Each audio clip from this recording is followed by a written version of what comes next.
Hello and welcome to episode 74 of Radio Gorepress. I'm presenting this week. I'm Phil, and with me as always is Sarah and Rosie. How are we all doing?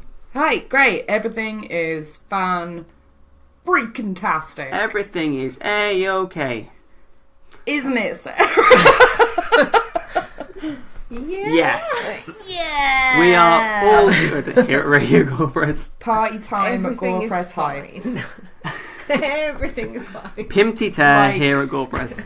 Like that cartoon of the dog sitting in a room that's on fire. Just saying, This is is fine. This is fine. I need a fedora to complete that. Phil has many.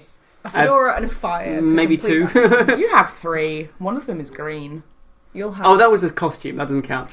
It's You own it. It counts. Right, moving swiftly on.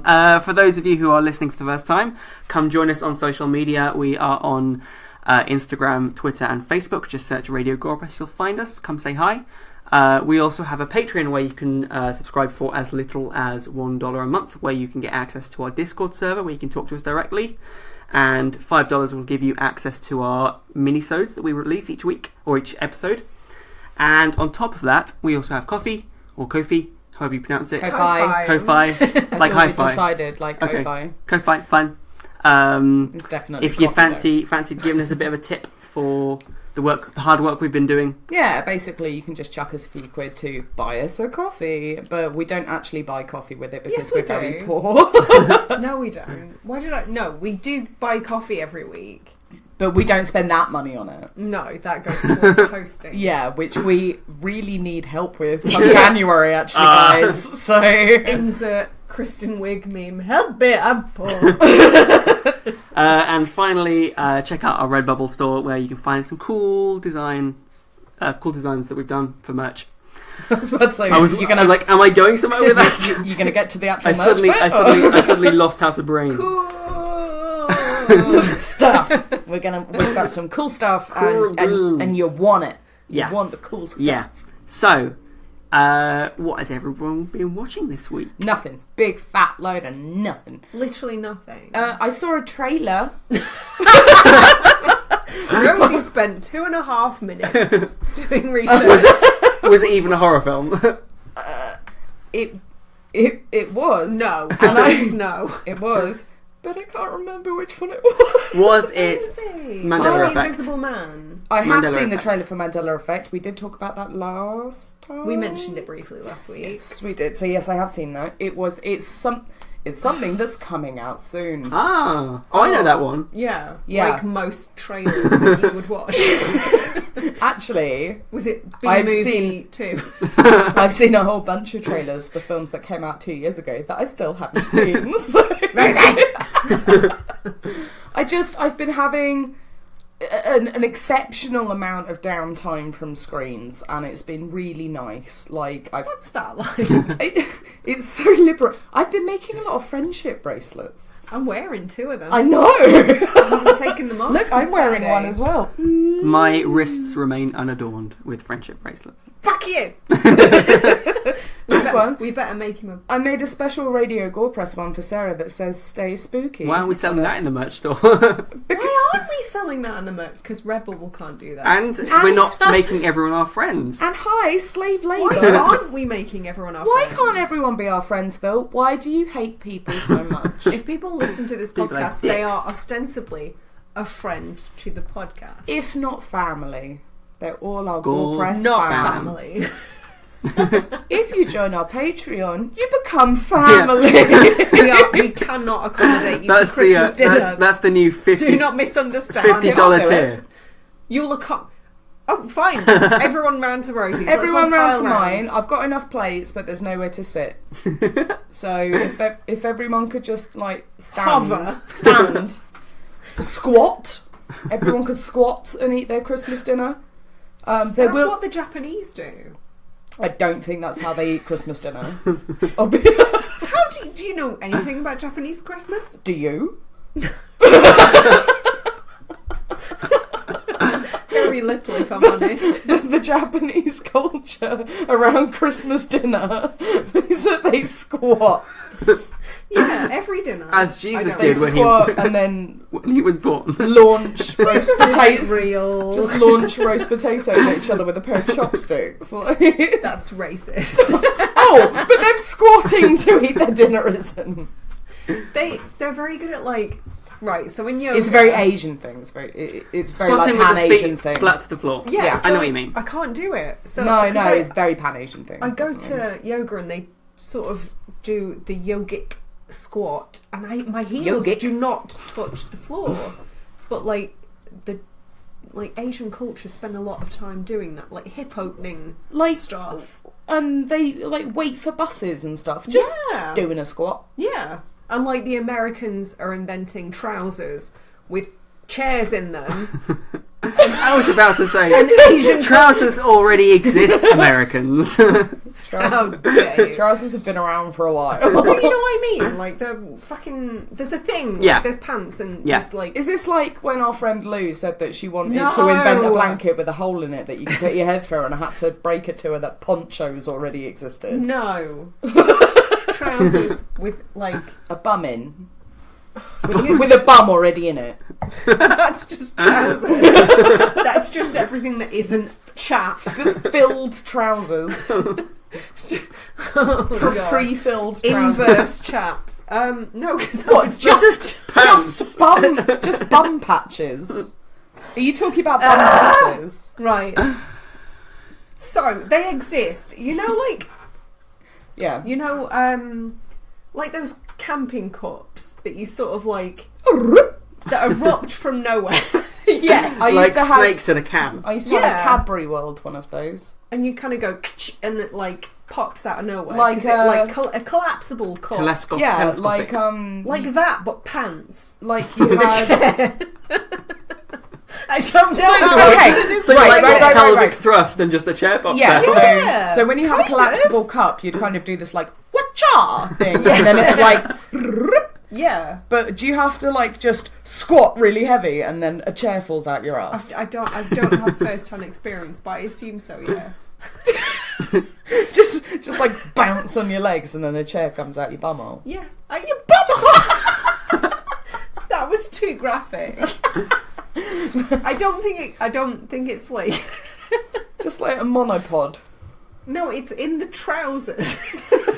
in the filled trousers, in the filled inverse chaps. Yes. I think I've This broken is Sarah. I think Sarah was already broken. 10 minutes. I think 10 minutes is a record. I'm just definitely making it worse We're at this point. 8 minutes. 8 minutes. You were overestimating. Oh, we've got a whole hour and 20 minutes to Time's go just yet. dragging already. It's a thing. I believe you. I just think it's hilarious.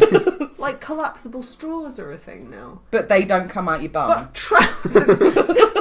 Collapsible The trousers. chairs don't come out of your bum. I don't know how to make this clearer. Nothing is coming out of your actual bum. If you, Oh God.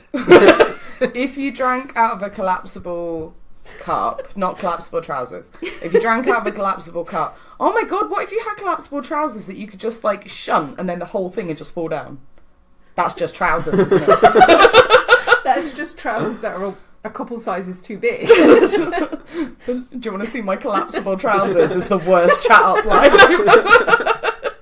Try it next time around. Yeah, deal. Okay. But Shake no, on it. But no, what if someone says yes? Then you've got to do whatever Then I've move got- you just did. And I've got to do a little bum shunt. Yeah. And collapse your Bum trousers. shunt sounds horrible. It really does. Oh dear. So what's the trailer you saw, Rosie? I Bum Shunt 2 Electric Boogaloo.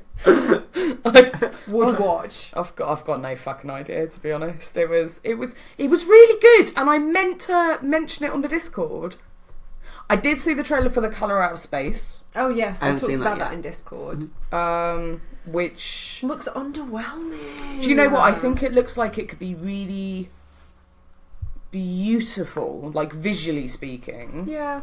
I have a couple of issues with it. The colour out of space. We can't possibly describe this colour. It's fucking It's pink. pink. It's pink. The colour is pink. Yeah. Like, film ruined. Spoiler alert, it's pink. But they even say like it's kind of like It's kind of like a pinky... So it's pink then. It's pink. You just showed us It's kind pink. of like a pinky purple that I can't possibly describe, except No, you just did. It's like Also, the eldritch we saw abomination, indescribable, defying space. Also, kind of looks like a squid. Yeah. It looks like a squid, got a face like a crocodile. There you go. Mm-hmm. Lovecraft for you. fucking Lovecraft. Racist. I mean, Lovecraft. Yes. He was tremendous. For a split second, I thought you were calling me a racist for saying fucking Lovecraft. No, he was horrible. Oh no, really. he was an awful man. Wrote some very interesting stories. He though. did. Nasty man, though. Stinky bastard man. Yeah. You know when you're at a restaurant and people say, "Oh, can I take your order, please?" and you're like, "Nah, go around the table." Mm-hmm. Yeah, I'm like that. Go around the table until I remember what I saw. Cool. Sarah. I like that there was a story to that. There was an introduction to just ignore me for now. Move on. Like I felt like I was being brought on a journey then. You were. I haven't seen a great Arguably. deal. I watched Ever. I've been. Yes, Rosie, ever. Sorry, carry on. I kind of got a bit burnt out on true crime after listening to nothing but true crime podcasts for about 3 years. Yeah, that would do it. I'd taken a break, Mm-hmm. but I noticed there was a 2-part documentary called The Disappearance of Susan Cox Powell on Now TV. Does she? Does she? Oh, for fuck's sakes. That doesn't make sense. Does she Cox Powell? Does she Cox Powell? I don't know. Maybe she Cox Powell. I think he means like Cox, like does a cocking. Huh? It didn't warrant this explanation. Carry on. No, it did. I don't understand. Don't understand. Now that warrants explanation. Yeah. Don't watch the Russell Crowe version of Les Miserables. Don't understand. Maybe do watch it, because that's a running joke that brings us much joy. Yes, if you come across it, then definitely watch it. Only for that 2 seconds. But The Disappearance of Susan Cox Powell, it's actually like, I was sobbing by the end of it. Ooh. And I wouldn't describe myself as like... You don't cry at anything. I do. I cry at like everything. You Just don't... weird stuff. Okay. I have trouble processing my emotions, so I don't necessarily cry at stuff that would warrant tears. If that makes sense. Yes, it absolutely makes sense. But like genuinely, the second half of this, because I hadn't heard about this case, weirdly. Can you give me a quick an overview? Yeah. So, it's a very, very strange case in that a woman went missing over 10 years ago. She was in her 20s, had married very young, was kind of sold on the American dream of husband, kids. Nuclear family kind of thing. Yeah, 2.4 children, that sort of bullshit. She had 2 young sons, and then all of a sudden went missing. Her husband, it's always the fucking husband. It's always the husband. Fuck the patriarchy! It's always the husband. No, it's always the husband. Now people don't want to watch it. But nobody knows. No, everyone wants to watch it because it's always the husband and fuck men, am I right? Yeah. Don't put words in my mouth. But yes,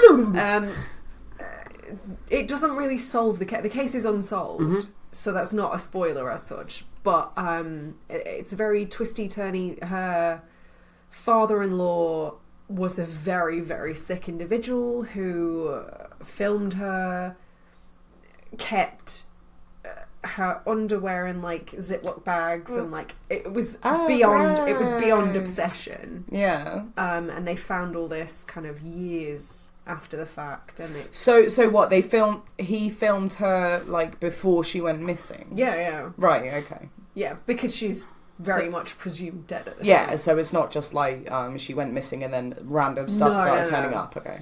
No, her father-in-law had a very intense obsession with her, and it's a really sad case. It's a really odd case, but there are a lot of layers to it, and I think it's a pretty well done documentary. There's 2 parts. I think it's about 3 hours. Okay.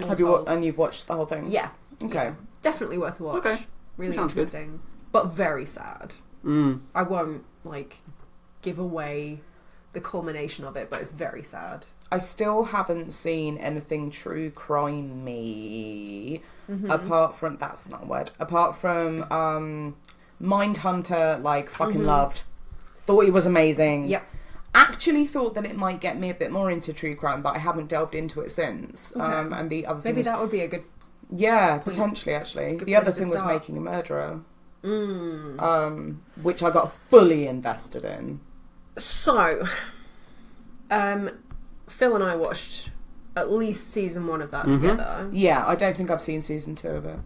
Season 2 is worth watching. It's a little bit slower, but it adds depth. More... Yeah. So add nuance to what was already there, yeah. Yeah. The first series was kind of filmed over a 10-year period, and obviously the second one they had 2 to 3 years between the first and the second, so there was a lot less material. But it was kind of dealing more with Kathleen Zellner, who's a huge kind of massively famous lawyer who is notorious for getting wrongfully convicted people off. Oh, okay. Which a lot of people took to mean he would be out by now, and he's not. So there's a lot there. Ooh. There's a lot there. But equally, because I'm very much about devil's advocacy. And there were a couple of people who were very much against Making a Murderer and took it upon themselves to make a documentary positing the other side of the coin, which is that Stephen Avery and Brendan Dassey are guilty. Okay. And apparently that sort of disappeared. I don't know. They were talking about that a couple of years ago. Some kind of weird cover-up? Or... it was basically an anti-Netflix documentary. They wanted to present the other side, because obviously I still believe that they're innocent. I mean... Is Brendan Dassey still in prison? They both are. Oh, okay. Yeah, he should have been released by now, but just fucking red tape and... Yeah. God, small how print. old is he now? Stephen Avery's in his 50s. Brendan Dassey's got to be about 30 That's... now. Shit. That's It's insane. really sad. Yeah, it's really sad. Because, apart from anything, I maintain that and this isn't judgment, I maintain the two of them are too stupid to have stuck to a story this long. Yeah. One of them would have cracked by now. They're not... Their stories haven't changed. Brendan Dassey's has, but only under coercion. I was about to say, he was very much sort of pushed into... Massively coerced. The information that he gave out. Just punch the chair. Don't do that. If your chair was part of your trousers, you wouldn't have done that. I'm not just going to go around punching my own arse, am I? That's not how that works. But I heard about that a couple of years ago, and I've been kind of hanging on for it because I'm interested to see what evidence they present. Yeah. Because any documentary by its very nature is going to have a bias. Every single documentary that exists has an agenda. Yeah, absolutely. By I think it's definition. I think it's almost impossible to create something. There's no such thing as a that's partisan... truly objective. Yeah. Yeah, there will you... always be some kind of ulterior motive. Yeah, there's some kind of motive, maybe not ulterior, but yeah. Because otherwise, why would you want to make a documentary but present all sides fairly? And nobody does that. Nobody it doesn't exist. Well, not being funny, the people who are making it obviously have views as to whether something did or didn't happen. The people who are funding it spur them into making it. Yeah, and producers that are giving them money to make it. Obviously, they're going to be but you're not gonna tell them that this happened, are you? Yeah, exactly. So I don't doubt that Making a Murderer kind of needs to be watched with a critical eye, maybe. Yeah, everything does, every documentary does. I think take everything with a grain of salt, question everything. I've done a lot of independent research into that case, and I'm still on the side of innocence. For both of them? For both of them. Okay. But I'd be interested to see a documentary positing the opposite. Yeah, of course. Do you know what that documentary is called? I don't. I think it was... it was a play on the name of Making a Murderer. Of course it was. Faking a Murderer. That was that was about here, right? Like, and it was just making its way to your mouth. Faking a murderer. A murderer. Faking a murderer. You definitely said murderer just No, then. I didn't. Anyway, carry on. I'll find it. Are you gonna type in mockumentary? No. Phil. Yes. What is your first watchy pick for the week? Watchy pick. My first watchy pick. Watchy pick is Midsommar. Midsommar. Midsommar. Yes. Yes, by Ari Aster, who obviously did Hereditary. I enjoyed it. I think I know Sarah loves it, but no. So I think I expected something different. Okay. Apparently, Ari Aster is very good at that. I have basically, short of seeing the trailer, which I don't think gives away that much. I know nothing about it. Which is the best way to watch any film. Yeah. No, and this is why I'm so bad at watching stuff like trailers and so bad at asking people what they thought about stuff, because I'm very much like, it takes me a little bit longer than everyone else to watch it, but then when I do, I go in completely blind. You do a really good job at avoiding spoilers. Yeah, because I don't want to know that shit. And I know people who, like, cannot help themselves, but, like, oh, I'm not going to spoil it for you. It's just like, there's a really interesting twist. And it's like, do you know what? Get fucked. And then you're watching out for it. Yeah, get fucked. Like, you spoil it by saying absolutely anything about it. Not that I'm saying that you can't talk about it right now. But when you say, like, oh, did you enjoy it? They're like, yeah, I really like this bit. And you're like, oh, you dick. Okay, so I'm going to try and dance around it. Okay. So, given Hereditary and how that type of film and how horrific, traumatic it was, I was expecting something along those lines. Okay. However, I felt actually, and I think looking at sort of reading it apart after the fact, Ari Aster came out and said, actually, it's more of a fairy tale, which kind of realigned it in my head, and I think I appreciated it from that angle a lot more. Okay. Because it's obviously it's a lot more.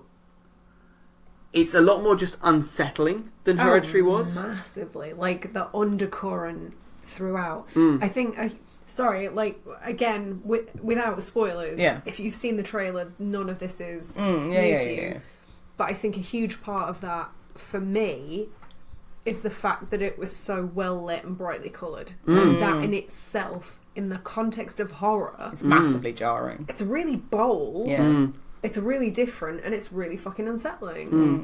That alone creates this undercurrent of like, oh no, but I know it's a horror film, so oh god. It's this like, it's along the same lines as something being set at a circus, and it's all like bright lights and bright colours and everyone's smiling, and it's like something's fucky, something's fucky. Yeah. But I think it did a really good job, and I've kind of come out and said that like folk horror isn't my jam, but it did a really good job of actually showing how fucking weird folk traditions can actually be. Oh yeah. Like I Can we talk about Morris dancers for a sec? What the fuck is that? Payseggers, mate. Payseggers. What the I've never heard that fuck before. is a paysegger? Or wait, what are the Canadian ones? Mummers. What? Mummers. No, I've Holy seen fuck. this. They're fully Google grown that. people who like dress as weird old ladies. They wear like bags on their heads. Yeah, and like shit, pillowcases on and their break heads. into their neighbours' houses What? and sing songs. It's fucked. Sounds horrendous. Do we know? How is there not a Canadian horror film about I was about to say, mummers? do we know of any horror films with like house invasion but with mamas? No. And everyone's like, oh, it's my neighbour Chad. in my best Canadian accent. Sorry. And then they like do a stab on him or something. Do you know what? Should write Do you know one. what? I'm not a film writer. You should be. And they do this stuff. Sorry. X's on eyes. That wouldn't give away the culprit because. And then he takes the pillowcase off his head and the top half of his head doesn't connect to the bottom half. Yeah. Thus ensuring he is definitely Canadian. That's what South Park has taught me. Is that not accurate? I'm glad you clarified what that was. I thought you were just like his head just comes along with the pillowcase. I thought you were just talking about some horrific imagery, and I was South like, Park, ooh, not a it's spooky. documentary. I mean, basically. Ike No. is representative of all Canadian babies, right? No? Have I been tricked? I mean, I don't know. You've like met some Canadian babies. I have. Were their heads disconnected from their jaw? From memory, no. I'm gonna go out on a limb and say that you've been duped. What, that they were just very good at acting like their heads are connected? Duct tape, mate. That was definitely it. Did you For say sure. kick the baby at any point? Oh, always, constantly. It's my catchphrase. I'm gonna write. That's gonna be your epitaph. Sarah Law, kick the baby. Just, no, my headstone will just be Sarah, kick the baby Law. Sarah kicked the baby Law, and then in quotation marks, She kicked the baby. No. She died the way she lived, kicking babies. My headstone will read, she died the way she lived, stuck on scenery. that must If be like anyone an has- alien or a suit in. Fuck off! No, that dies here. What, on this podcast where everyone can hear it? I know what grasshoppers are. Is all I'm gonna say. I'm a 37-year-old you do woman, now. and I know what a grasshopper is. I knew what a grasshopper was back then! Don't use one of my favourite quotes against me. It's rude.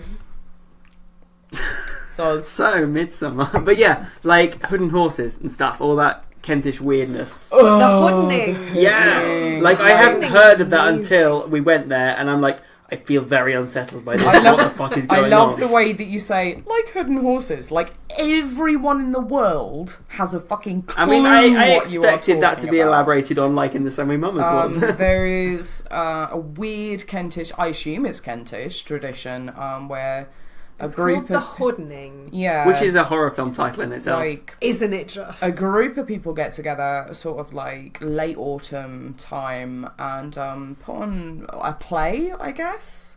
Yeah. A play of sorts. A play seems like a stretch. But There's some singing. there's some singing, there are some songs, and then there is a horse. A guy dressed as a horse.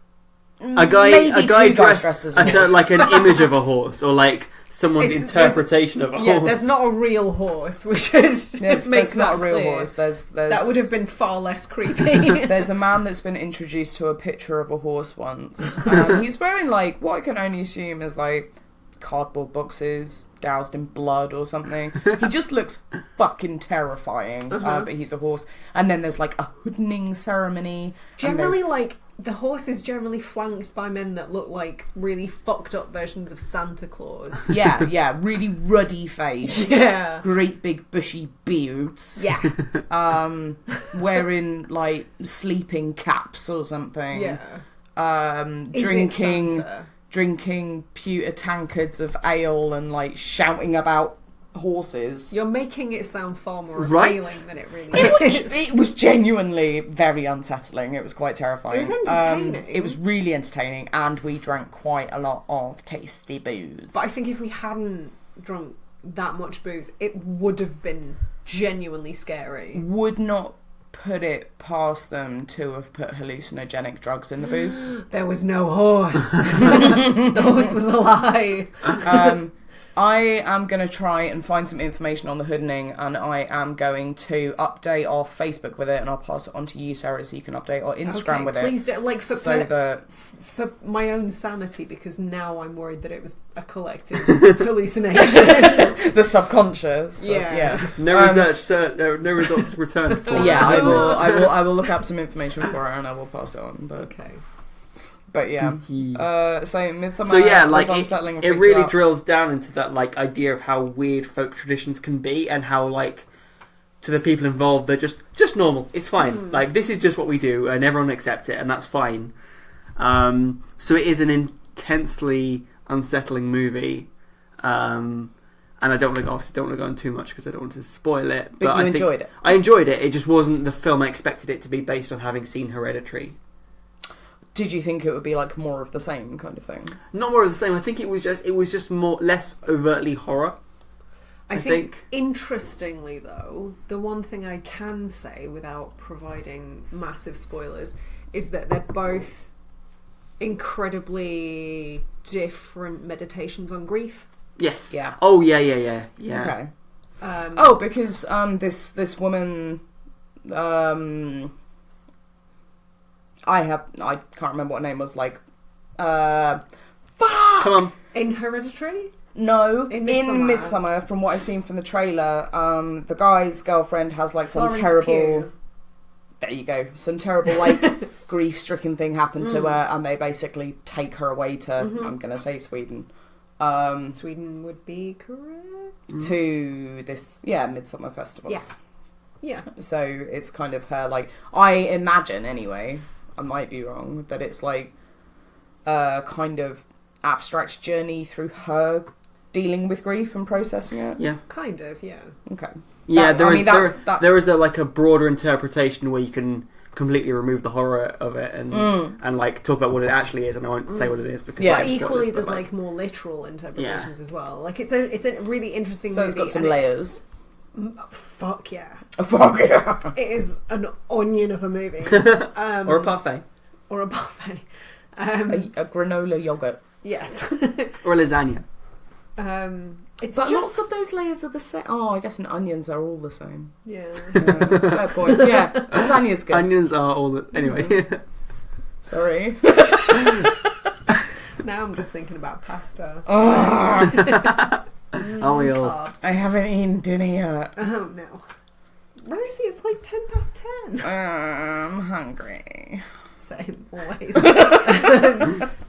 What I will say about Midsommar is that it was a fairly quick, like 3 hours. Yeah, well, it's 2.5. The director's It's cut. a long The director's movie, cut has though. an extra half an hour of like more interaction with Oh my god. Florence Pugh and her. Is that on the DVD? I presume so. I haven't seen it. I watched it on. I need to invest Prime. in that.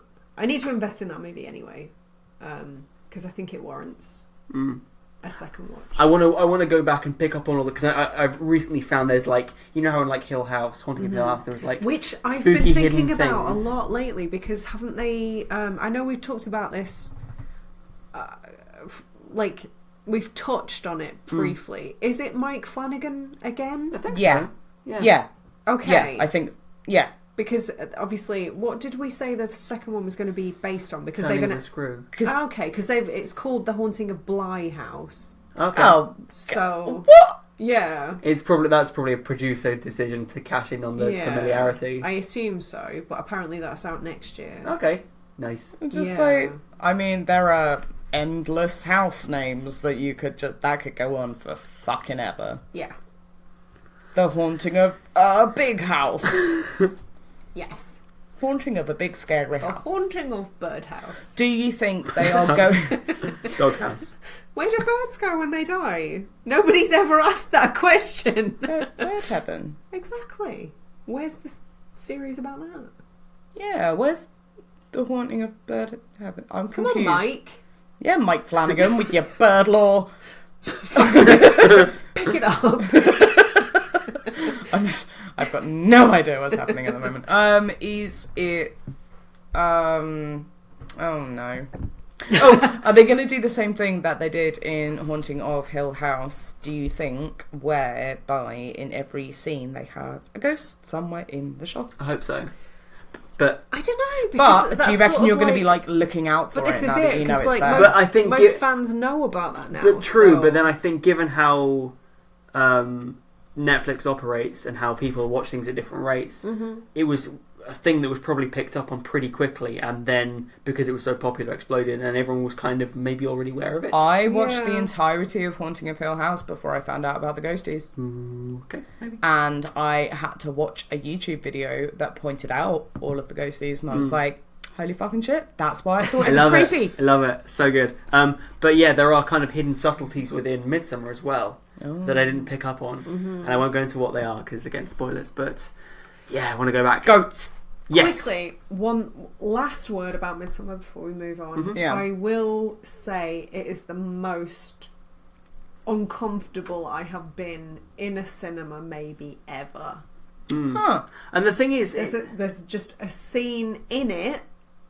I will not detail any of it. Sort of in the final third. I like that. Where I'm just Phil like, doesn't I know wish what there the was scene no is. one around. Okay. Right now. Phil doesn't This know is what the scene horrifying. is. yeah. Like horrifying, but not in the way that horror movies have taught you to understand what is horrifying. When the horrifying in like no, like doing it in a vague way when the guy when the guy no. got distracted and went off elsewhere. No. Oh, not that scene. Okay. No.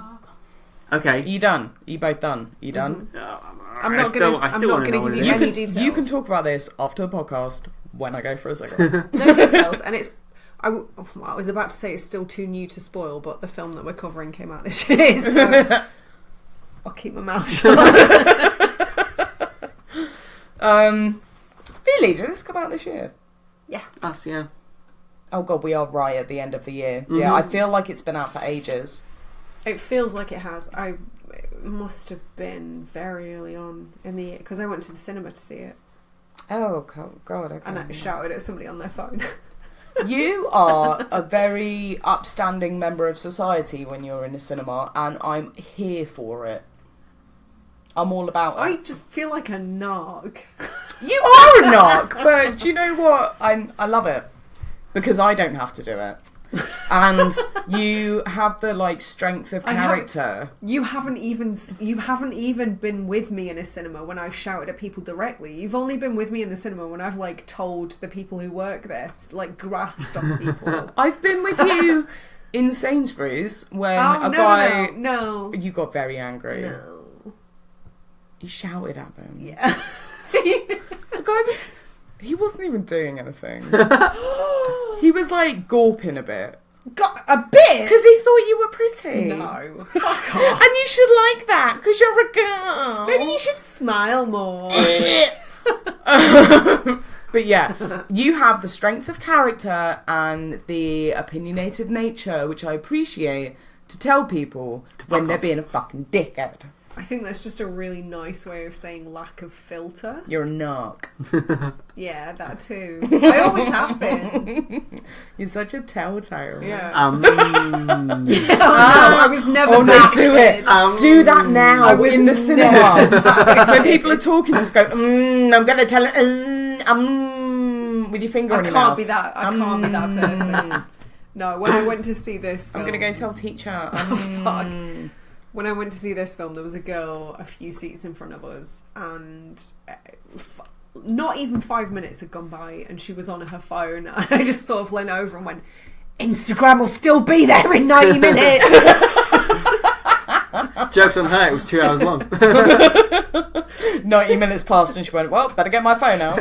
Fuck, Instagram's gone. Genuinely. Can you imagine just being like, oh no, let's go on my phone? Can you imagine if you had said that to her and within the 90 minutes that she was watching the film, Instagram broke and deleted itself from everyone's phones? She would be livid. I would have laughed so hard.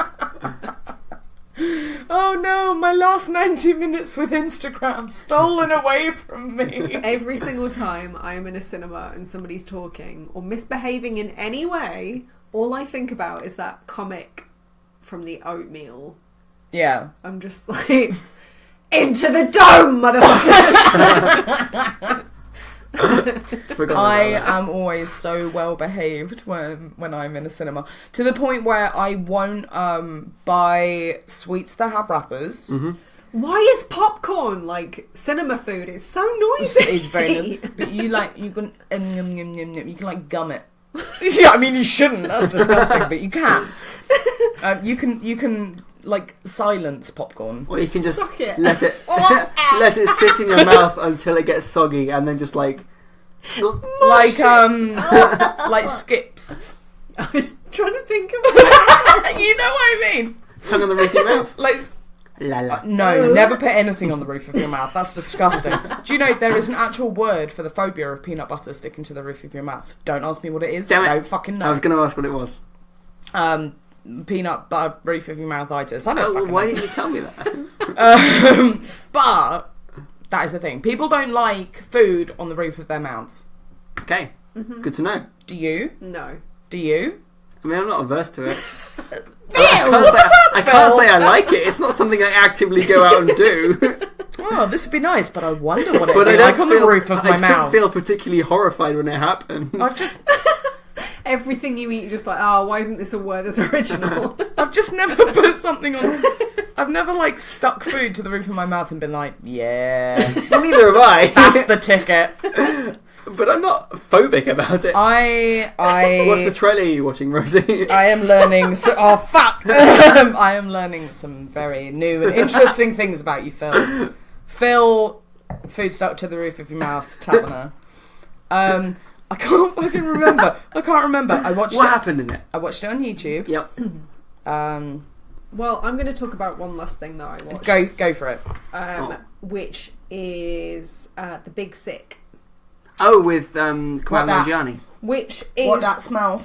Turns out the second movie in 2 weeks that I've seen where Kumail Nanjiani plays an Uber driver. Oh! Scuba. Cubert. Scuba. Yes, Cubert. Stuber is amazing if you haven't seen Okay. it. It's I wasn't really taken good. by the trailer, but Genuinely No, it's very, really very funny. Okay. Dave Bautista, who can't see, and is being all Dave Bautista with an Uber Brilliant. driver. But The Big Sick is an autobiographical movie that... Oh my god, what? what did you think she was going to say? You said The Big Sick, and I just went. I'm so sorry. No. Which one of us is drunk? Very much you. Carry on. You were saying The Big Sick is. It's an autobiography. Oh fuck! Sorry. What you've done? I can't believe you've done Nanjiani wrote this about his own experiences meeting his wife. Okay. Who shortly after they dated for a short period of time, and then she got really, really ill and was put into an induced coma. Oh, wow. Because she had like a really severe infection on her lungs, which spread to her heart, and the doctors had to induce a coma in order to treat it. And during that time, he sort of got to know her parents and. Oh, that sounds really sweet. It's such a sweet movie. It's really good. You guys, have you seen it as well? Like, Is it Zoe Kazan or am I making Zoe that up? Kazan? Yeah, who's adorable. So basically, he like gets to know her family and her parents and stuff. So when she wakes up, he's like, "I love you more because I love all your family too." Well, they don't That's get on. kind of an oversimplification, but in a way. Okay, I'm pretty sure they don't get on at first, do they? No, they don't. but it strengthens his like relationship ultimately with his wife. Yeah, kind of. But like he's playing himself. Mm-hmm. His character has the name Kumail Nanjiani. He's a stand-up comedian who is also an Uber driver. Was Kumail Nanjiani an Uber driver? Either that An Uber or Java. Sorry, I've never been to Uber Java. you are racist. I was Fine. It's the fine. I was about to say, like, either Hollywood... Like, you can't even accuse Hollywood of being overly racist by casting, like, the only kind of, like, Pakistani guy as an Uber driver because he wrote this film. Yeah, and potentially was actually an Uber driver. May have been, yeah. I feel like that's something that'll be on the IMDb trivia page. Of course, yeah. But her parents are played by Ray Romano and Holly Hunter. And there's just really nice chemistry between all of them. It's really sweet, it's really funny. It's just a nice film. Did you like Everyone Loves Raymond? No. I got really invested in it for a very short amount of time. Because of someone you knew who was really into it? Yes. Yeah. You can say Dave. He won't listen to this. No, he definitely won't. I have seen episodes, but it's not something I've ever... I'm not massively into really fucking formulaic generic sitcoms. I mean, the same thing happened with Seinfeld. I got into Seinfeld. Like, I watched a lot of Seinfeld in a very short amount of time. Similarly, don't give a shit about it. Yeah. Although Friends can get in the bin. Oh, 100% yeet that shit over a rainbow. Double thumbs up Scrubs, though. Are we in agreement? I like Scrubs. It's alright. The first couple of seasons are pretty good, but it just gets a bit ridiculous. It got terrible towards the end. Yeah. But that's the same with so many things. Isn't Zach Braff kind of a dick? Did I imagine that? Maybe. I mean, he looks like a dick. He seems like he'd be a dick. Ray Romano always sounds like he's putting on a voice. He does. Hi, Ray Romano! How are you doing? So you're... I'm Ray Romano. No, that's Kermit. Exactly. I feel like we should probably move on because I've got a lot to say about the film that we're here to talk about. This week we chose to buck the trend a bit and actually look at a more recent film and actually a more out-and-out horror than we usually do, rather than the cult B-movie thing we've been doing recently. We kind of like sat into a bit of a groove with schlocky shit. It was comfortable. But like a butt groove is. Yeah. But every so good it's every so good it's time. Every so often time is good. Every so often time is good. Occasionally it's good to mix it up. Yes. And that extends to sentence structure apparently. So are you done? No. Not even close. Do you need some more screen airtime? Do you ever have that dream that... Do you want to give us a... So we did... I feel like we haven't actually announced the film yet. We haven't said what film it is yet. So this episode... synopsis. We did Jordan Peele's Us. What's the synopsis, Rosie? That's the synopsis. From Academy Award-winning visionary Jordan Peele comes another original nightmare. Starring Oscar winner Lupita Nyong'o. Fucking love her. I did pronounce that right. Lupita Nyong'o, yeah. Nyong'o, yeah. And Winston Duke. An endearing American family is pitted against a terrifying and uncanny opponent, doppelgangers of themselves. I just want to start off by saying, think doppelganger might be my favourite word. Yeah? Doppelganger's a really It's a strong word. It's a really creepy concept as well. Agreed. Like the... What, just you mean the movie or just the concept of No, doppelgangers? the concept of doppelgangers by itself is really creepy because you are brought up with the idea that you are totally unique, there is nobody else like you, you are special, you are one of a kind. And the concept that there is somebody in the world, and it's a big fucking place, and you could never possibly find them, that is you... Somebody told me once that they found a porn star who looks exactly like me. It's not me. I was about to say, is that your way of telling people that you've got an OnlyFans account? And I want to iterate right now. It's not me, but it creeped me the fuck out. I think it's not me. It's not me. So you haven't just been like concealing out your tattoos and then. Do you not think I'd be a lot more well off right now? I mean, I have suggested sex work, to be fair. It might come to this point. Anyway. Still work. Sex work is work. Sex work is work, and it should sex be. Work is as long as work. you're paying your taxes, I'm fine with whatever you want to do. Oh, thank you. As long as I've got your approval. Yeah. I think Jeremy Corbyn would be all about it as well. He would. What about Sarah becoming a prostitute? No, about people paying their taxes. Okay. Yeah, that makes more sense. Oi, Jezza. Jezza, how do you feel I do this? about me getting my rat out on cam? Oh, don't say rat out. I really hate that term. So do I. It's the worst. I don't know what I said. Oh, it's not the worst.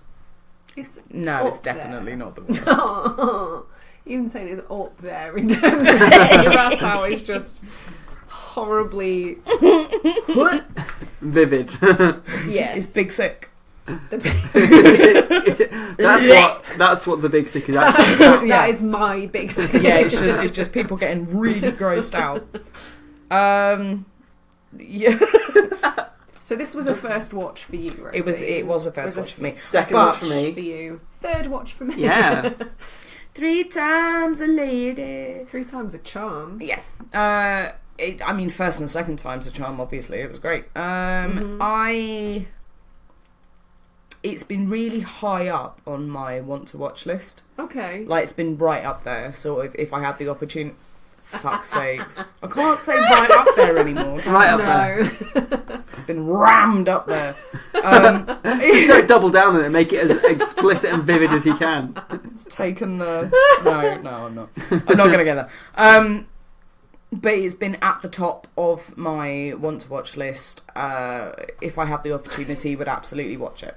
Okay. And will you behave have yourself? The opportunity, and you have watched it. And you said, can we do something a little bit more sort of like cerebral or something that... Because it's been a while. A little bit, yeah, and... I'm all for it. Yeah. It's nice to break up the kind of...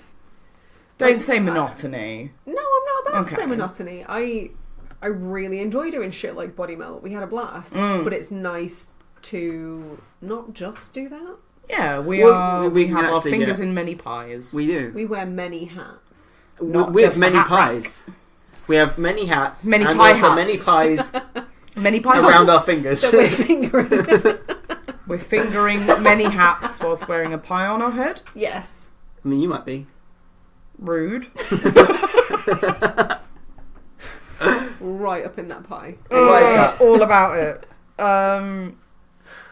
That's horrible. So what did you know shoving about thoughts this? back into my brain right now. Abort! No, don't do it. Can I control delete a thought? No. Especially not once it's come out of your mouth. Just like trying to ram it back in. What did you know about this film before? I knew that it was about... I knew that there were doppelgangers. We watched Get Out together last year. We did watch Get Out together and you last enjoyed year. that, didn't you? Yeah, absolutely. Okay. Thoroughly loved it. Didn't know... Did you knew this was Jordan Peele as well, though, I did know it was Jordan Peele as well, but I don't think I thought it would be more of the same. I didn't necessarily think that it would be like another contemporary commentary on like race relations, like, Black society, that kind of thing.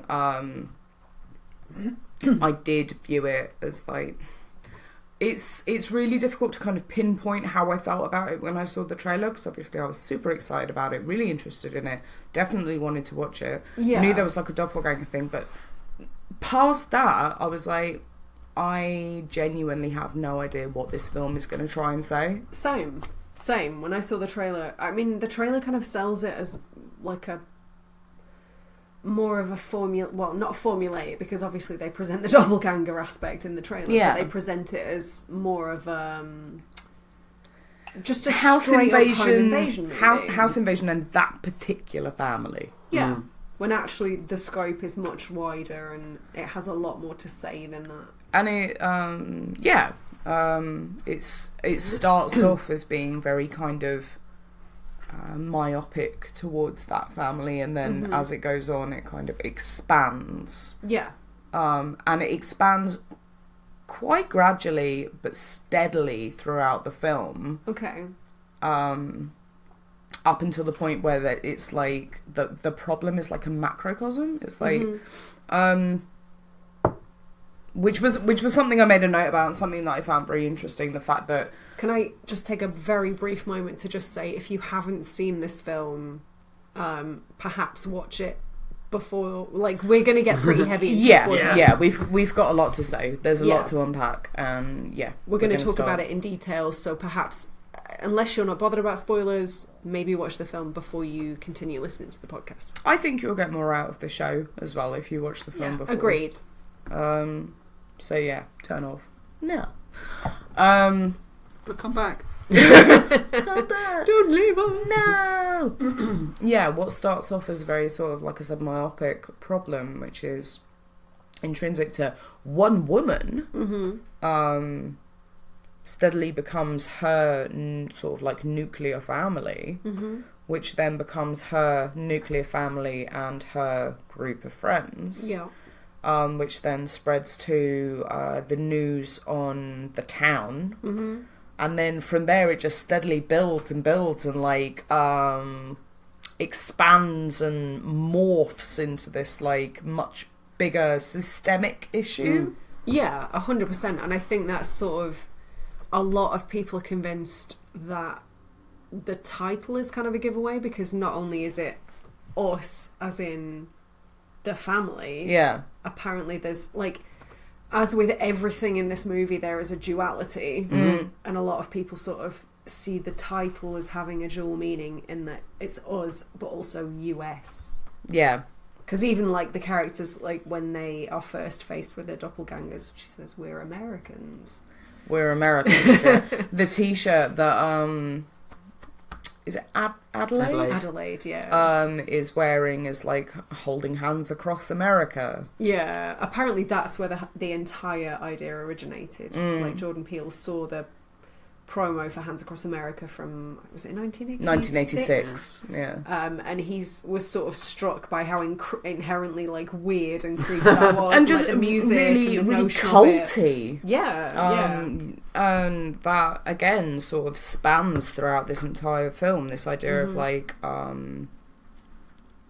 people being insane in their faith. Yeah.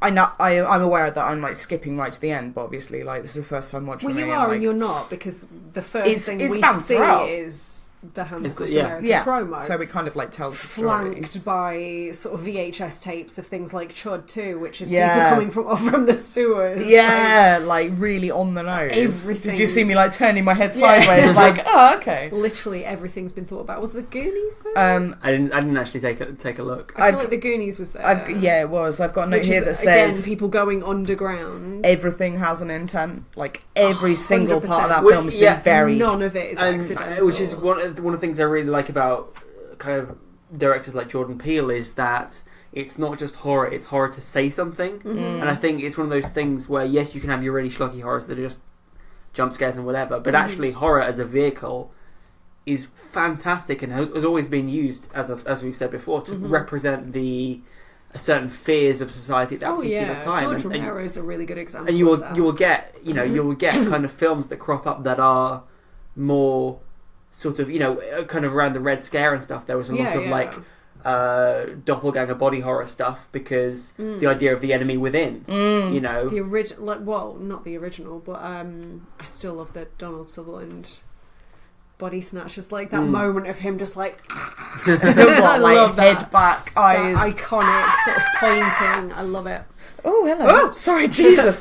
Oh, I have a cat now. Cat. I was like, Sarah, what are you doing to my leg? Same. I was like, why are you digging your clothes in, Rosie? I love this idea that horror, almost overarchingly, is used very much to display otherness, and to create a platform for the disenfranchised and the other and the alternative and the... I think otherness is a really good term for it, especially when talking about Jordan Peele, because obviously you cannot talk about his films without talking about blackness. Yeah, for sure. And the otherness that denotes, and the way black people are treated by society. But equally, the fact that his films are like two massive middle fingers up to Hollywood that has maintained for such a long time.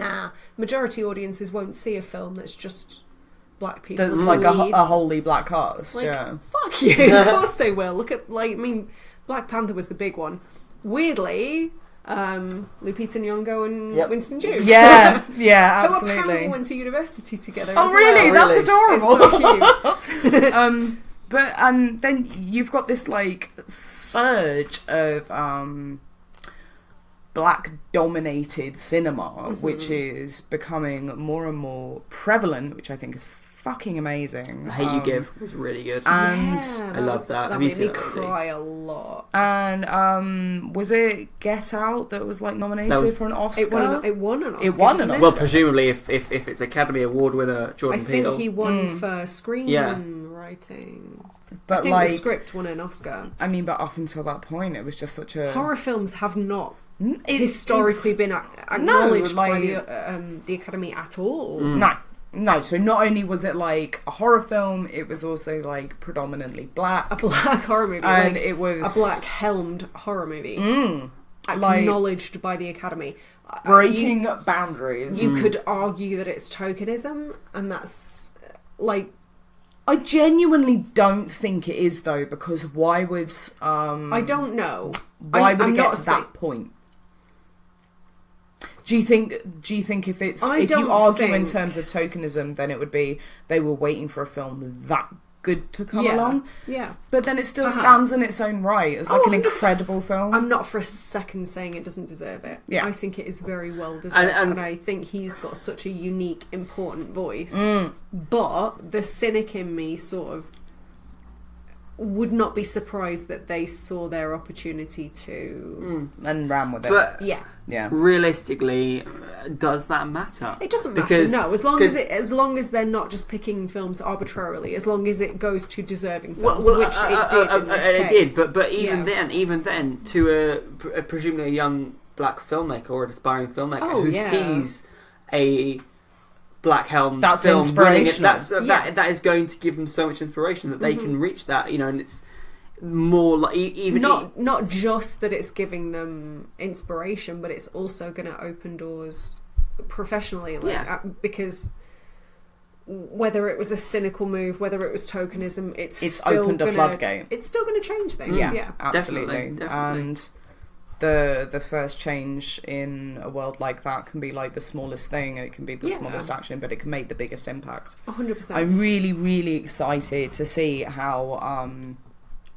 black horror specifically kind of evolves and grows from having a more accessible audience now. Yeah, there's actually there's a documentary that I've been meaning to watch on Shudder for a little while, and I haven't got around to it yet. And I believe it's called Horror Noir, which is specifically about kind of the history of black people in horror. Amazing. Kind of from the viewpoint of, I think the common misconception has been that black people don't necessarily feel like they've got a place in horror or aren't welcome in horror, when actually they're making the argument that they've always loved horror, they've always wanted to be a part of it, they just haven't offered.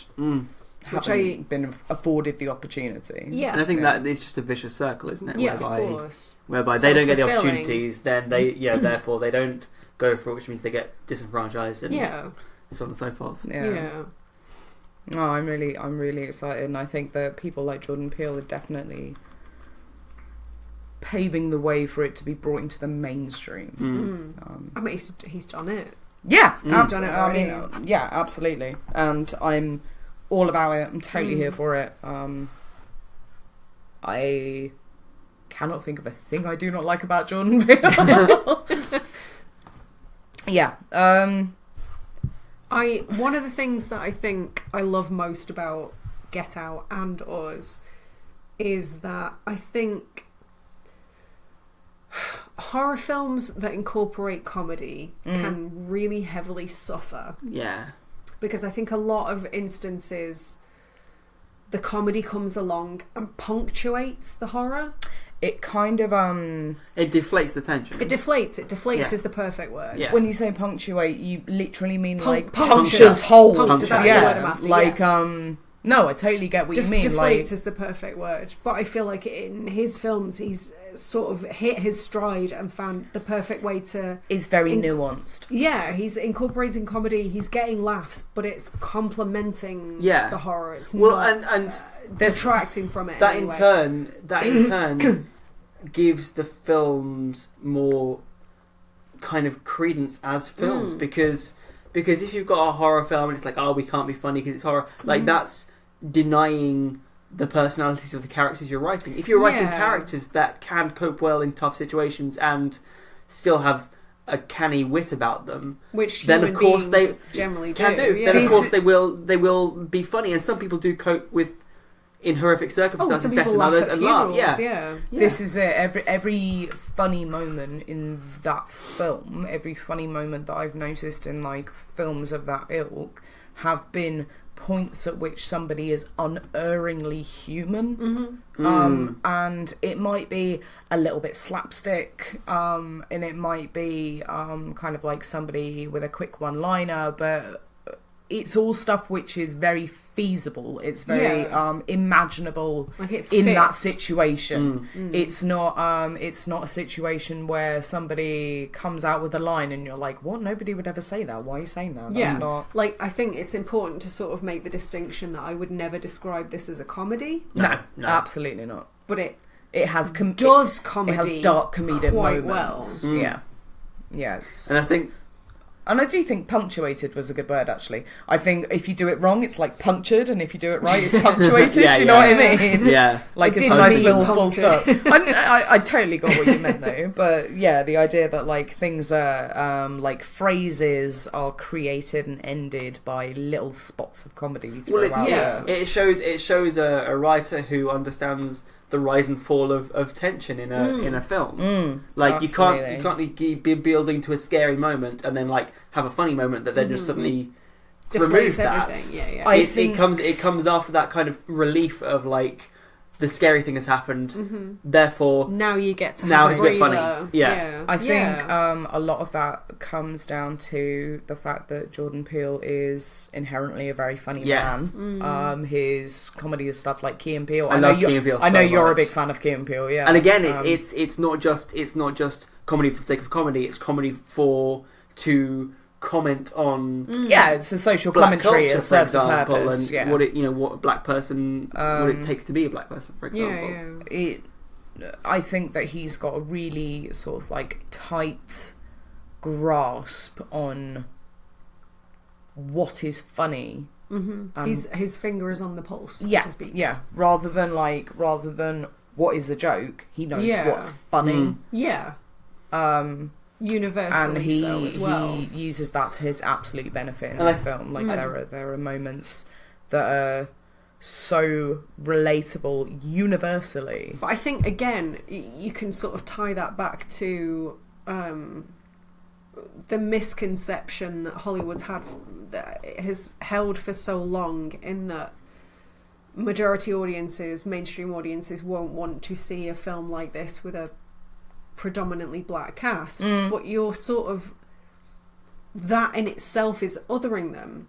Nothing about them to me was like, oh, they're black. They're just people. But this is it. This is why I love the comedy, because like I said, it was so universal that it dispelled that otherness. And there was like one moment that I would say kind of like fed into a stereotype for me, and intentionally so, and that is when the dad kind comes of out with a baseball bat, goes out with the baseball bat and does what I can only describe as the black accent.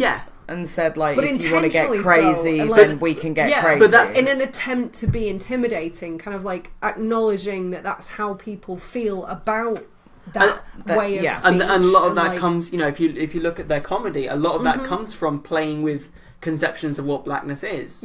Including the voice, and again, it's the same with Sorry to Bother You as well. Like, again, plays with the idea of like, and The Hate You Give, the idea that there is two, like black American black culture there's two kind of dimensions to them. But it also like the potentially at least, or expectations and reality. People are.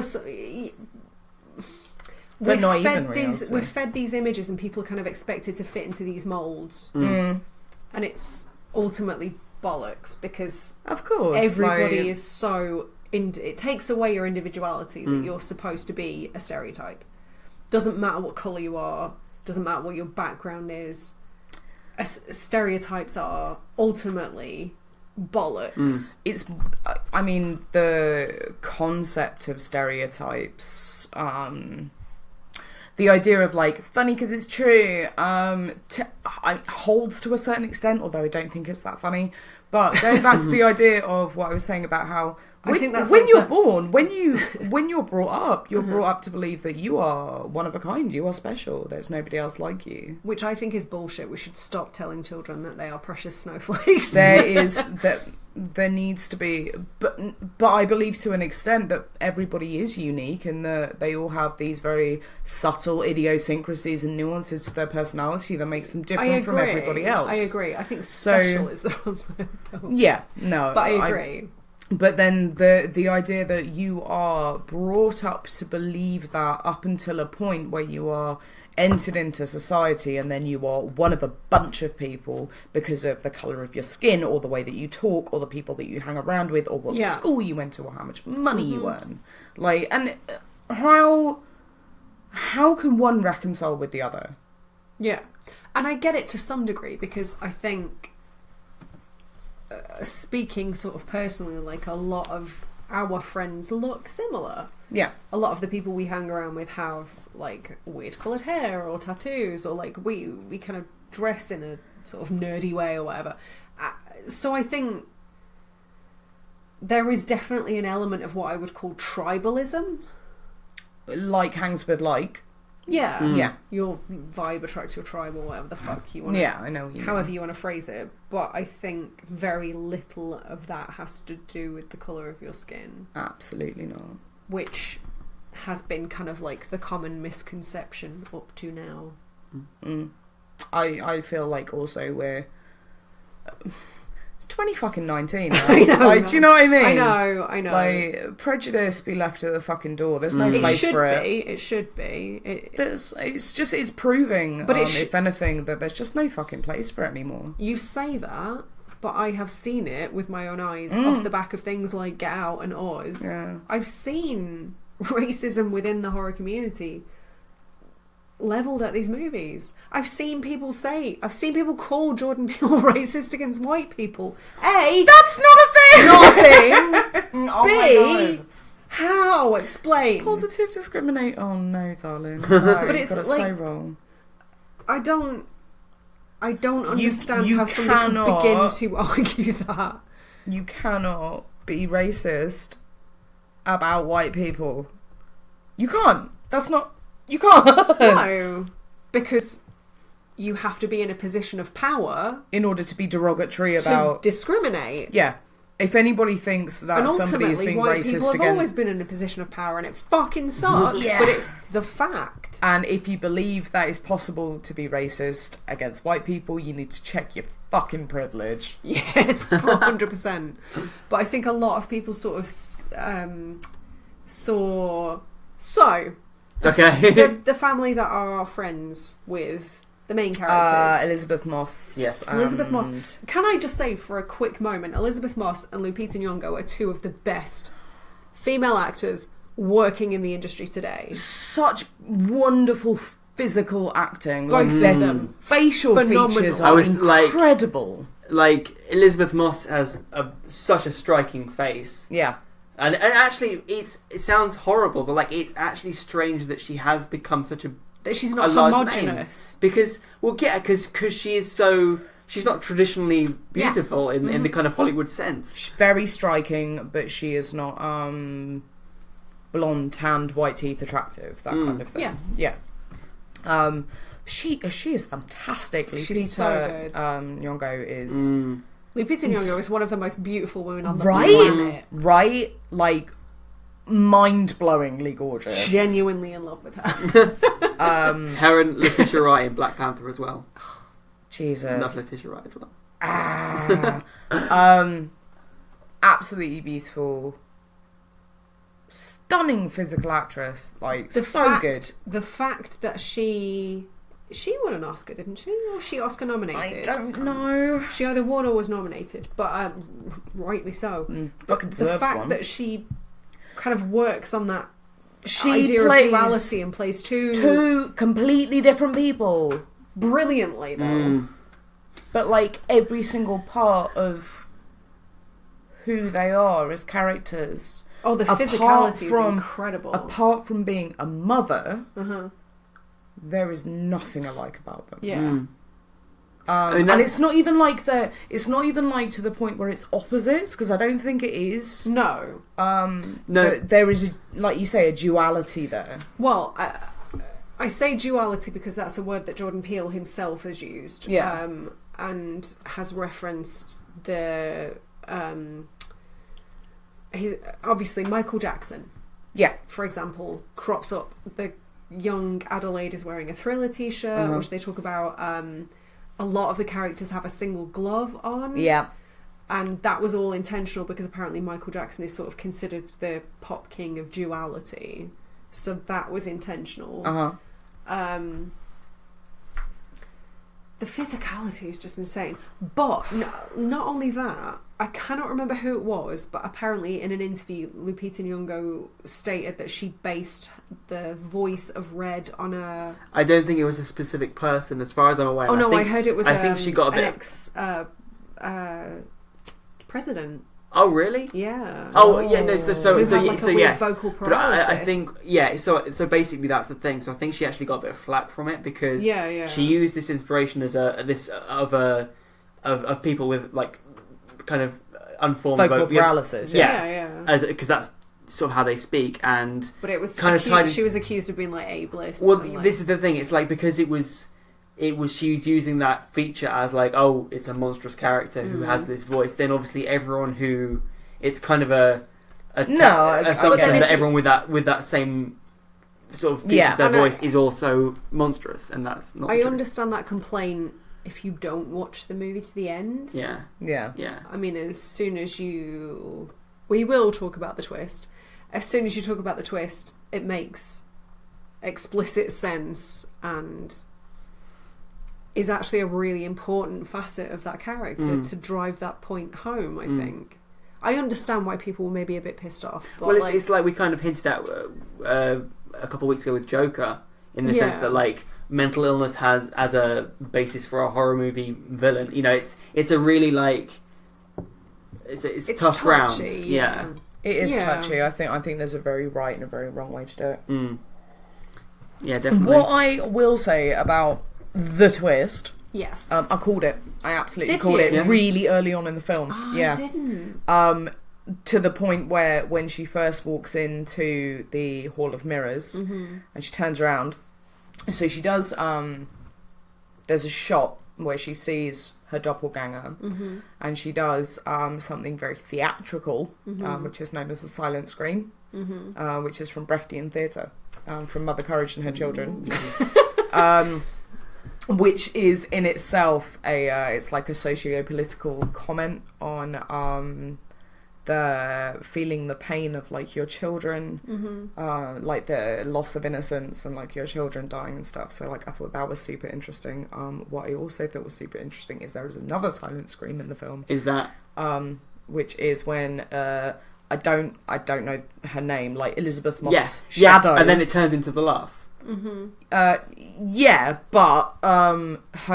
you can hear her through the window up until the point where she starts screaming, and then it is completely silent, but you can see her, like, her heart breaking as she is watching her husband killed, her shadow husband, which makes sense because like the sort of like real life into laughter, but then it turns into laughter. Robs the character of any empathy, the humanity. Yeah, absolutely. But I that was like, I was like, it's so interesting. I really like the attention to detail with that character as well, like the fact that she had scars on her cheeks that had already healed because presumably, obviously, the Elizabeth Moss on the beach she went under surgery and like intimated that she'd had some sort of tweaks done, and like obviously her tethered would have had to do the same, mimic that herself, and like Red was saying that when Adelaide had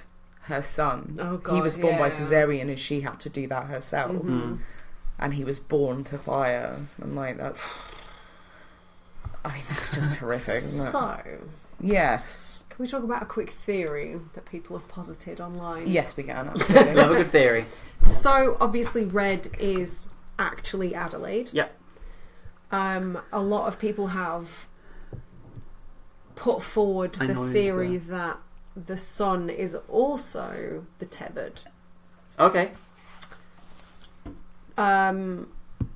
Reasons being, when they're in the car, Right, we the talk end. about the fucking Lunis song, the instrumental version of that towards the end.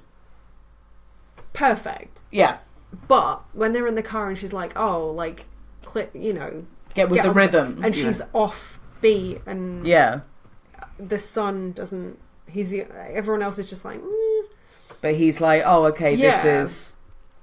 They seem to have some kind of special bond. She seems more connected to her son than she does her daughter. Most definitely. The part where he's on the beach and they're saying, what's he doing? He's like digging for tunnels. Yeah. He's digging tunnels. Weird. The fact that he spends the majority of the film trying to figure out a trick that he left in the holiday home a year earlier. Yeah. But it's his thing, but he doesn't have a fucking clue how to work it. And when the trick works and it's a spark in front of his his tethered, the tethered is terrified. And also the fact that the tethered has a facial disfigurement that might mean their own vocal cords might not work properly. So there's a lot of like little things. I don't know if I buy into that theory. I think that's a bit of a stretch. Yeah. But it's just interesting that it's... The one thing that I would argue against that theory is when it's Jason, isn't it? The young kid. When Jason effectively kills his tethered Pluto. Jason walks backwards. Pluto walks backwards as well. And he ends up walking into a fire, self-immolates, and he dies. Who's leading who? But you could argue that... Because the tethered do whatever Their surface. the surface counterparts do. Yeah. I would. It's a nice theory, but it seems. I'm not saying it's without its flaws. But this is my question. Literally, who leads who? Because Adelaide is like calling out to that boy, and she's crying out, and she's going, "Don't do it! Please don't do it! Don't do it!" And he's just walking backwards. There's nothing to say that actually he's not the one that was meant to be on the surface doing the movements. And do you know what I mean? Like, I do. Because, I mean, It's that a really rule is interesting never theory. explicitly explored, and who's doing the moving? tethered just suggests that they're connected, not that one Not has that one to is follow above the other. Yeah. Just that the people below ground, as part of whatever government experiment, they don't have the wherewithal, they don't have the intelligence they don't have the autonomy to create their own lives. So by their very nature they mimic. Yeah. Yeah. But that's not to say there wouldn't be anomalies or that one wouldn't break out, and that like the opposite wouldn't be true. What I just think it's interesting. No, it is. It's totally interesting. My next question was going to be, what's with the rabbits? Is it like, are we looking at the rabbits as kind of like an allegory for them being like lab rats kind of thing? Or are we looking at it like down the rabbit hole and like Alice in Wonderland, kind of a different world? And I saw it as both of those things, but also a practicality. How the fuck else would they sustain themselves? That was the only thing they had to eat, right? Raw bloody rabbit. Breeds like rabbits. Like, what would self-generate often enough and to the same sort of vastness than rabbits? That's horrible, isn't it? But you know what I mean? Like, there's a lot of tethered down there to feed. Rabbits have a reputation for breeding a lot. Yeah. And replicating. Did you think it was a pointed remark that almost all the rabbits were white? Or do you think that was coincidence? Because like I said, I don't think anything is like unintentional. None of it is accidental, and there was like a central darker rabbit in the beginning like credits. there were other kind of dotted around. I don't like, think any of it's accidental. I don't claim, I'm not arrogant enough to know what it means. Yeah, that is mostly what I'm getting at. Like, I think it's intentional. Yeah. I'm not entirely sure what it means. Yeah. Same. What was the thing that you mentioned? Like, what did I ask you about? Split diopter. Split diopter. So the shot at the end, one of the shots at the end features Red and Adelaide in the same shot. Mm-hmm. It's from Red's in close up, Adelaide's in a wide shot. But they're both in focus. Well, it's not just they're both in focus. They both have a narrow depth of field on them. They do. Yes, because it's not a deep shot. Out of focus. Yeah. You can see Red close up with her kind of outline blurred. Yeah. And separately in the distance you can see Adelaide. So I think Sarah, you pointed that out as it was happening. Yeah, I'm a huge fan of it. It was kind of like popularised by directors like Brian De Palma in the 70s. It's very little used these days. See, I'd always assumed that split diopter. Now you say it makes sense, but in my mind, I always attributed split diopter to like the parallax of like the foreground and the background sort of like moving in and out of each other. But no, you're absolutely right. That was cool.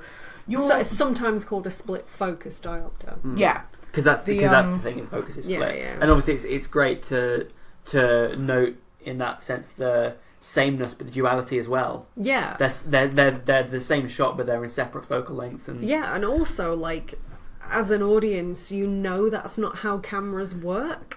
So that adds to the unease, I think. Yeah. To the weirdness. Yeah, it's pretty uncanny valley. Yeah, you expect there to be like a depth of focus. Well, it's not how your eyes work. Yeah, exactly. So, exactly. Yeah, it's really weird. Your theory about, not your theory, but the theory about the son and the mother both being tethered, Jason. There's one note that I wrote down, which is she mentions at one point that Jason, his sister says he's not weird, he just has a hard time focusing. Yeah. And then the next sort of shot of scenes is Adelaide, like it happened when she was a kid and it happens when she's an adult, looking at about 5 different things and hearing different noises and everything being really overwhelming and oversensitized, and like it's so well done, and I say that as someone with ADHD did that sort of strike you as familiar? Yeah, absolutely. Okay. This like the sounds, like tiny sounds in the background suddenly being really loud, kind of darting. Absolutely. Like that's interesting. It was done so well, and it hadn't clicked with me before you said about that theory about the sun is also I hasten to add it, not my theory, just something that I've come across. But yeah, like looking at that note that says, oh, he just has a hard time focusing, I was like, shit, I know, that makes a lot of sense. I think it's tough. Like it seemed as though they were saying that I guess Red was an anomaly within the community because everyone else is shown to be kind of really like subservient. More poor photocopies of their real. Yeah. So like the husband of Elizabeth communicating with grunts. Elizabeth Moss's husband is a kind of a jackass, and Tim Heidecker. But then can we just like take a quick moment? Tim and Eric. Oh, of course. Heidecker. Oh my god! Right.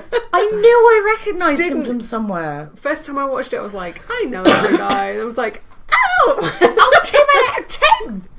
Sorry, this guy. Oh my god, that's blowing my mind. He's a jackass as a character, and so that is exemplified where he reaches out the hand and does the whole like slick the hair back move, and I can't remember the girl's name, but that's something you could mimic easily without like Zora. Yeah, her tethered is just a fast runner. She's evil and a fast runner. Like they just become. Like a kind of concentration of themselves, not even just like a really strict, like a poor photocopy. Yeah, and I think the trouble with that, and none of them seem to have the ability to speak, apart from Red and Adelaide. And I don't know whether that's a product of their upbringing, or whatever, because I think there is a whole like nature nurture debate there.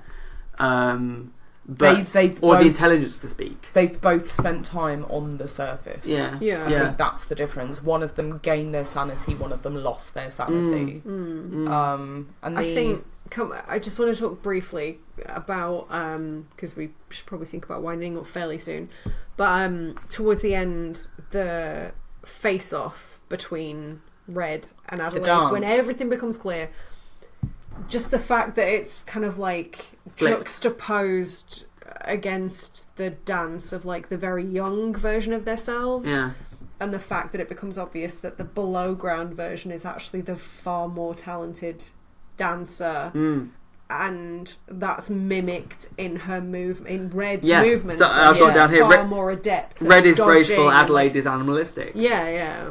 But it's mimicked by their younger selves in a ballet kind of scenario. And the fact that Adelaide says at one point that she gave up dance, like she wished she'd never given up dance or something like that. Or she like aged out or something. She outgrew it or something like that. And it's like, actually, the constraints of being on the surface and like in the outside world, and the constraints of having societal pressures in terms of like age or ability weighing down in you, whereas Red, who was below the surface, kind of honed her craft without impunity or judgment. Just was intrinsically herself.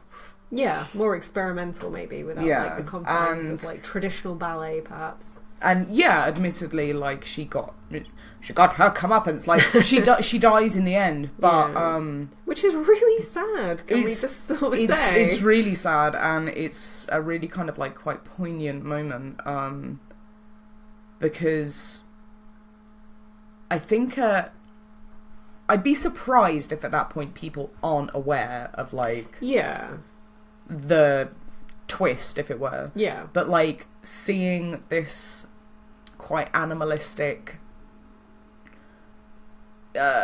mutilation and killing of a woman, and it's at that point where her like, but she's ostensibly still a child in her mind. The rawness comes out. The rawness comes out of Adelaide, and she's like making the clicking noises and the screeches and the screams. Animalistic is the best word for it.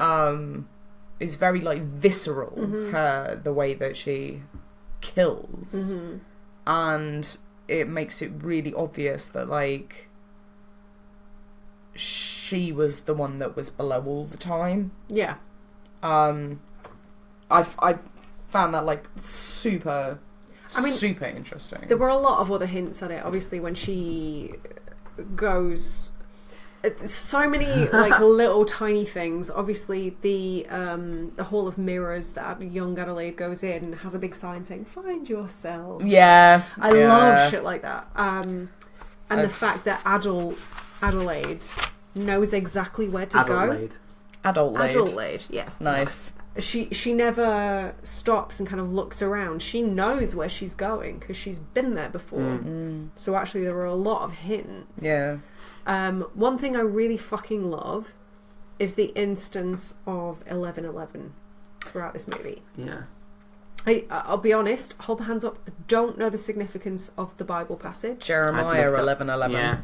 Did you look it up? Apparently it is significant, but I don't know what it is. But I think the fact that not only is it significant, 11:11 we see on the homeless man's placard, and on his tethered forehead, we see it on the clock. It was the score of the Minnesota Vikings football game when she first clocked that something was happening. We see 2 black flag t-shirts.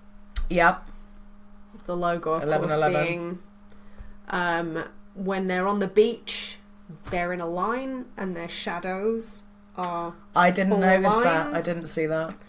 It crops up throughout, which I think is really interesting. And obviously,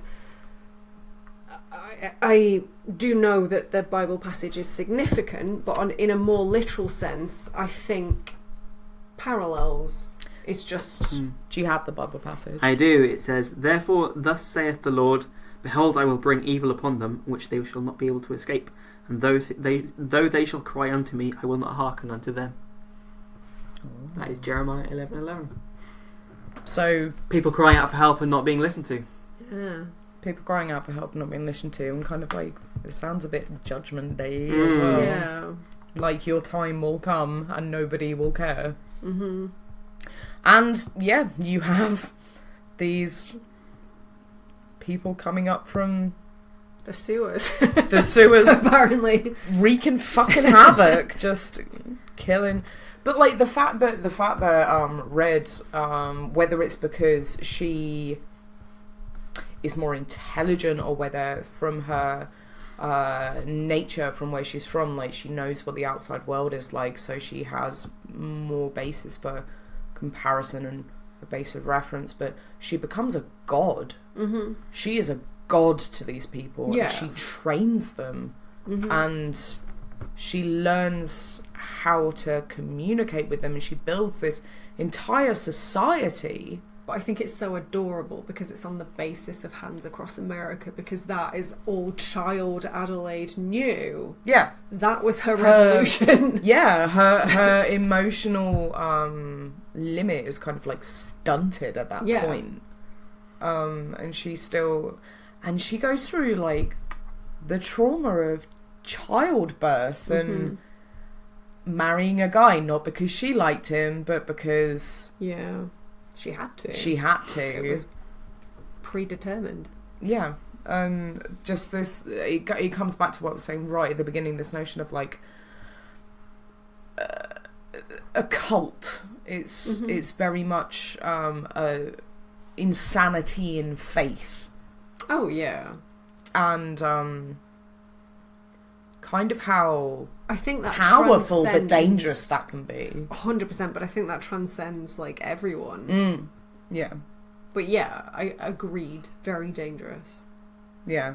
That's my takeaway from it. Same. As well. Same. I would say. Does that wrap up then? Yeah. So I have mixed feelings about this film. Do you? Yeah. Okay. So I really enjoy it as a film. Yeah. Until I think about it too much. Okay, why? So I think it suffers from being over-explained. I like the concept of it. However, once you're down in the sewers, it's like, well, sometimes they don't mimic their upstairs counterparts, sometimes they do. What's the logic there? The physicality of being in this tiny corridor and yet having the above ground, like they would walk into walls all over the place. Like it's really dumb, and I know it's probably more metaphorical, but it's still like it just doesn't seem to abide by its own rules at times. So you're more bothered by the physics of it.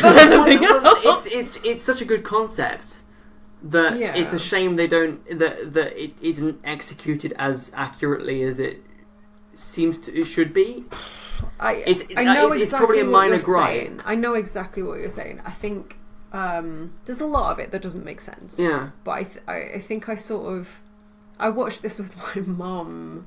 Oh wow! Who is 70 plus, and I assumed she would hate it. Did she not? She really enjoyed it. Oh, and we watched a video on YouTube explaining it afterwards, just to make sure she got everything. But I think it's interesting that I had not expected her to enjoy it. I had not expected this to be a film that transcended age gaps and generational racism. The fact that she is, without knowing it, a little bit racist. And hugely religious and very old-fashioned, open to sci-fi but thinks everything's a bit daft. And I was really surprised. So I completely understand what you're saying, though. Like, there's a lot that I think if you sit down and perhaps try to analyse it, there's a lot that's just like, I get it, but it doesn't make sense. Is it a nature-nurture debate? Is it a commentary on class in the way that Get Out was a commentary on race?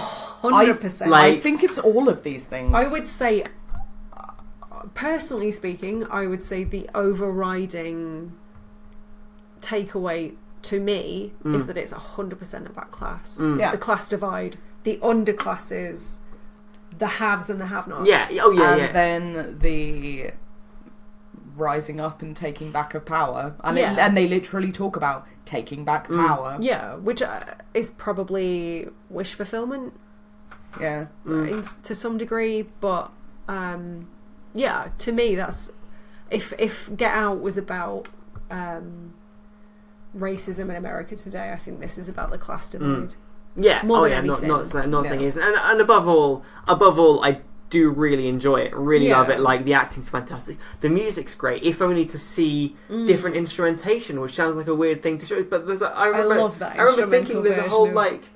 just the incidental music, like the fact they're using sort of African sounding instruments, but also like Gregorian sounding chants. Oh, those chants as were well. fucking amazing. I love them. It's amazing. They were so sinister. I remember I forgot about them until I heard them. I'm like, oh my god, I love them. But yeah, like everything I love. I really enjoy watching this movie. I really enjoy, particularly a second time around, because then I'm aware of like what's happening. A lot more, Same. But at the same time, I think, like I said, it can, to me at least, suffer from being thought about too much, or maybe too literally. Yeah. Maybe too literally. Yeah, I would agree. And I'm just a sucker for films that set out strong rules and then like abide by them. Yeah. I would posit an argument that there aren't actually a whole bunch of films that you can't potentially overthink and rip apart. Like, they've all got their flaws. They've all got their problems. There's always going to be something where you go, but actually that doesn't really make sense in this context. But like, I think the issue is to just credit it with artistic license. Yeah, I mean, because the idea of like the mimicking was so strong. You know, that's a whole plot device where Jason kills his counterpart through mimicking. So it's clear that's a really strong thing they were going for. So how is it that they also have agency and can think for themselves and not like what, you know? But again, how else would they do it? Saying. It would be a really short film if they went, oh, they do whatever we do, and they just punch themselves a few times. well, that's something they'd need to write around. And I think actually, isn't that what Gabe does on the boat? I think I worked it out. Does he smash his head into the motor and then Abraham falls off backwards into the water? Basically, yeah. Because he nuts himself. And he recoils from the pain. Yeah. Oh, okay. Yeah, he spotted him with the glasses in the house and put two and two together, I guess. Yeah. But with things like that, I always wonder, like, well, how else would you do it? Like, yeah, I mean, but maybe that's an idea you would either need to rethink or try and skirt around. You know, because if you didn't necessarily, like, for example, it's not quite the mimic thing, but if you hadn't showed that underground thing, then it wouldn't have shown these people confined to this small corridor, even though they should be in this wide fairground. So, I just think it was really visually cool to show. Yeah. Oh yeah. I realise that maybe I am being less critical than I should be. I don't know. I think when this film was first released, there was a huge kind of echo from horror fans that were like, it's bollocks, it doesn't make sense, blah. I'm just like, you have spent the last decade saying everything's the same, I want something different. Hello? What do you not enjoy? Like, this is what you've been asking for and now you're complaining. So this doesn't make sense. But fucking Nightmare on Elm Street, when, like, through the blood, like, that's completely within the realms of possibility. I know people online who would choose the Nightmare on Elm Street remake over this film.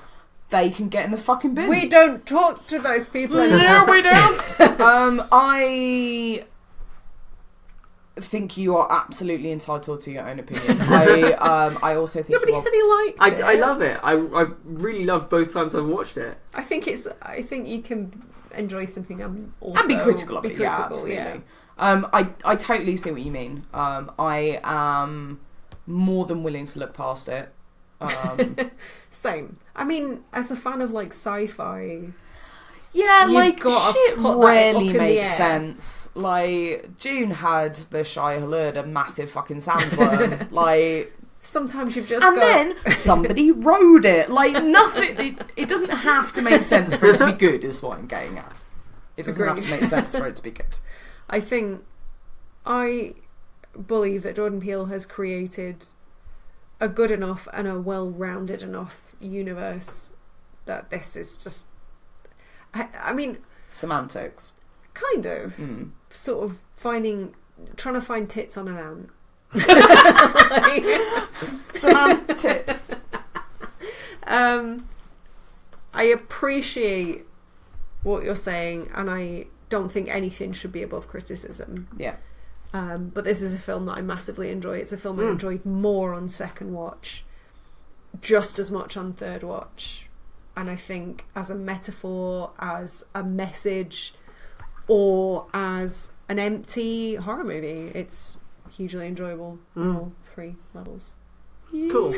Well, we all enjoyed it. That's the takeaway from this. I think that's proven by this being our longest show ever. Oh God, I'm not even going to look at the time By code for this. quite a margin. Okay, well, we don't know what we're going to do in a fortnight's time, but stay tuned to listen out and see what we do. It'll be garbage after this. Probably. So expect that. And there'll be a couple of exciting mini-sodes dropping. Yes. So, yeah. Until next time, stay spooky. Sayonara, suckers!